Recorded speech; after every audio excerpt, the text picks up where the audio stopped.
Good afternoon, it's 1 o'clock. I'm Luke Wallace with your lunchtime Solent Sports News Bulletin. The future of Chelsea could be at risk. The club must be sold within the next 81 days, otherwise it could cease to exist. It's believed there are up to 10 interested parties at this time, but Thomas Tuchel has praised his side for staying focused. Distraction, another level of distraction actually with the sanctions, and we could feel it, that the players talk about it, that they're aware of it, and we accepted it. But like I said, I think the rhythm and the excitement and the love for the game in general helps us. The French Football Federation have announced a major shake-up to the awarding of the Ballon d'Or. The award will now be counted across the season as opposed to the calendar year. Football figures as well as journalists will pick the 30-man shortlist, and only the top 100 countries will get a vote. Lionel Messi won the award for a record 7th time last year, just ahead of Poland's Robert Lewandowski. Journalist Mickey Dresati joins me now. Mickey, are you in favour of these changes? Yeah, definitely. I think more times than not, there's been controversies around the winner of the Ballon d'Or. And one of the main changes for me was the fact that we're now switching it to the full season, not a yearly one, which I think will give it more credibility and getting the right winner this time.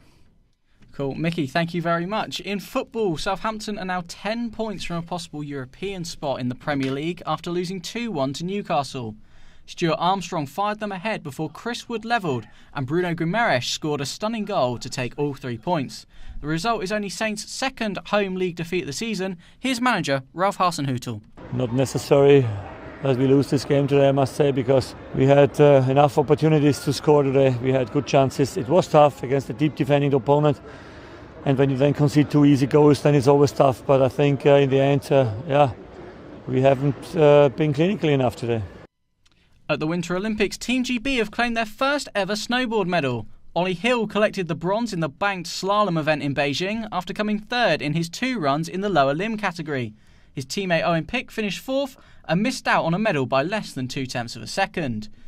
Across the Atlantic now, and to golf, with Britain's Tommy Fleetwood setting the pace at the Players' Championship. The Englishman carded a 6-under round of 66 to share the lead with Tom Hogue, but half the field were unable to complete their rounds after a storm delayed the start. Despite this, the course was in perfect condition, according to Fleetwood. Today, I know we had a lot of waiting around, but we had, like, the ones that have had a full round in, we actually had amazing conditions to score in. It was soft. We were playing preferred lies, and there was never loads of wind. So, but you still got to hit the shots, and really happy to be done and see what happens over the next few days now. In cricket, West Indies are extending their lead over England in Antigua. Nakuma Bonner's century takes Indies' lead to 62 as they close day 3 on 273 for 9. England are also waiting for news on bowler Mark Wood's fitness after he picked up an elbow injury. Over to rugby, Amara Itoje is a doubt for England's clash with Ireland tomorrow.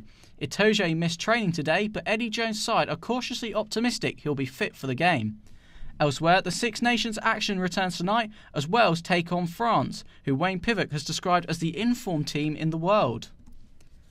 And finally, day 2 of F1's final pre-season test is well underway. Esteban Ocon was fastest for Alpine this morning, ahead of Ferrari's Charles Leclerc, whilst Brits Lando Norris and George Russell were 5th and 9th respectively for McLaren and Mercedes. Lower down the field, Nicholas Latifi's car caught fire, while Seb Vettel and Valtteri Bottas both stopped out on track. This afternoon, we'll see Kevin Magnussen return to F1 for the first time since 2020, after he was announced as a late replacement for the sacked Nikita Mazepin. Here's how the opportunity came up for the Danish driver, in his own words. Gunther called me about a week ago or something like that and asked me if I would be interested. And, we talked about things and, I pretty quickly said, look at this, see if we can do it. And then, a couple of days passed and he was sorting some things out and, then he came back and said, okay, let's go for it. Back to our lead storyline with Chelsea then. International Spanish journalist Jordi joins me now. Jordi, what's your take on this from an international perspective? Well, the thing is, from a Barcelona point of view, it's a situation closely monitored because it can turn into new players coming from Barcelona. Andreas Christensen has already had an agreement with Barca, and maybe Cesar Azpilicueta can leave also Chelsea in the midst of all this situation. Perfect. Thank you very much, Jordi. That's it from us for now. I'll be back in an hour.